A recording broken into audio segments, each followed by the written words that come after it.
Bismillahirrahmanirrahim. Assalamualaikum warahmatullahi wabarakatuh. Halo semuanya, perkenalkan nama saya Nafisa, NIM G1D022041 dari kelas matematika. Di sini saya akan menjelaskan tentang konsep dan urgensi integrasi nasional. Sebelum itu, apa sih makna dari integrasi nasional? Integrasi nasional terdiri atas dua kata, yaitu integrasi dan nasional. Kata integrasi berasal dari bahasa Latin, yaitu integrate, berarti memberi tempat bagi unsur tertentu demi mewujudkan suatu keseluruhan. Sedangkan kata nasional berasal dari bahasa Inggris, nation artinya bangsa, atau yang bisa didefinisikan sebagai kebangsaan dan bersifat bangsa sendiri. Dengan demikian, integrasi nasional bisa diartikan sebagai penyatuan berbagai kelompok sosial dan budaya dalam suatu wilayah agar membentuk identitas nasional. Selanjutnya, makna integrasi nasional menurut para ahli. Yang pertama, dari Ramlan Surbakti, integrasi nasional merupakan proses penyatuan berbagai kelompok sosial budaya dalam suatu kesatuan wilayah dan dalam suatu identitas nasional. Yang kedua, dari Safruddin Bahar, integrasi nasional merupakan upaya menyatukan seluruh unsur suatu bangsa dengan pemerintah dan wilayahnya. Dan yang ketiga, menurut Riza Nur Arfani, integrasi nasional merupakan pembentukan suatu identitas nasional dan penyatuan berbagai kelompok sosial dan budaya ke dalam suatu kesatuan wilayah. Nah, selanjutnya, adapun jenis-jenis integrasi dalam realistis nasional.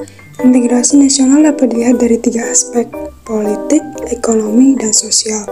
Dari aspek politik, lazim disebut integrasi politik, aspek ekonomi integrasi ekonomi, dan aspek sosial budaya integrasi sosial budaya. Yang pertama, integrasi politik. Dalam tataran integrasi politik terdapat dimensi vertikal dan horizontal. Dimensi yang bersifat vertikal menyangkut hubungan elit dan massa, baik antara elit politik dengan massa pengikut, guna menjembatani celah perbedaan dalam rangka pengembangan proses politik yang partisipatif. Sedangkan dimensi yang bersifat horizontal menyangkut hubungan yang berkaitan dengan masalah teritorial, antar daerah, antar suku, umat beragama, dan golongan masyarakat Indonesia. Yang kedua adalah integrasi ekonomi. Integrasi ekonomi berarti terjadinya saling ketergantungan antar daerah dalam upaya memenuhi kebutuhan hidup rakyat. Adanya saling ketergantungan menjadikan wilayah dan orang-orang dari berbagai latar akan mengadakan kerjasama yang saling menguntungkan dan sinergis. Di sisi lain, integrasi ekonomi adalah penghapusan atau pencabutan hambatan-hambatan antar daerah yang memungkinkan ketidaklancaran hubungan antar keduanya. Misalnya peraturan, norma, dan prosedur pembuatan aturan bersama yang mampu menciptakan keterpaduan di bidang ekonomi. Yang ketiga adalah integrasi sosial budaya.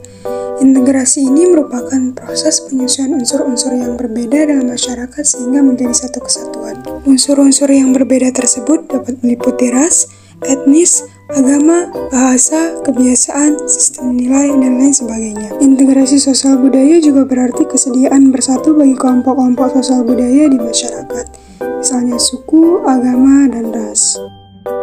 Selanjutnya, pentingnya integrasi nasional.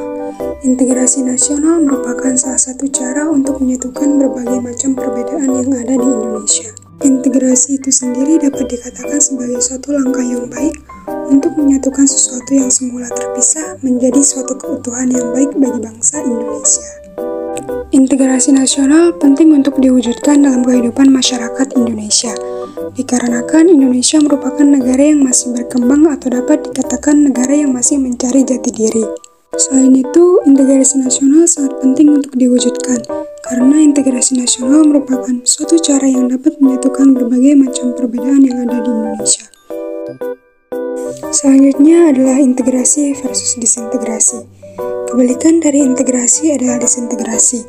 Jika integrasi berarti penyatuan, keterpaduan antara elemen atau unsur yang ada di dalamnya, disintegrasi dapat diartikan ketidakpaduan, keterpecahan di antara unsur-unsur yang ada. Jika integrasi terjadi konsensus, maka disintegrasi dapat menimbulkan konflik atau perseteruan dan pertentangan. Disintegrasi bangsa adalah memudarnya kesatupaduan antar golongan dan kelompok yang ada dalam suatu bangsa yang bersangkutan.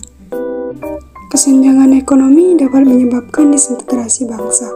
Hal ini disebabkan karena tidak stabilnya keuangan negara yang salah satunya disebabkan karena penerimaan negara yang belum memadai. Sekian penjelasan dari saya ucapkan terima kasih. Wassalamualaikum warahmatullahi wabarakatuh.